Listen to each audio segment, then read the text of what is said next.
thus will come back to complete the project of restoration. They will come back one day to fulfill the promise and lead all of us to the restoration that He promised us. God promise will not be broken. God promises will not be broken. It takes time for it to complete. We must keep on waiting, having faith, and putting trust on Him.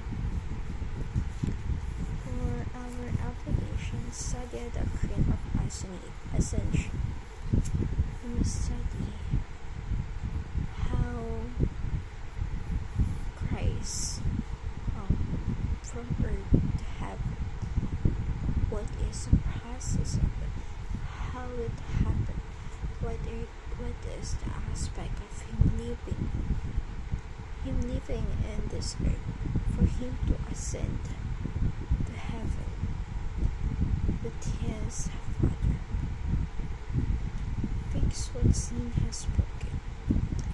We must fix it and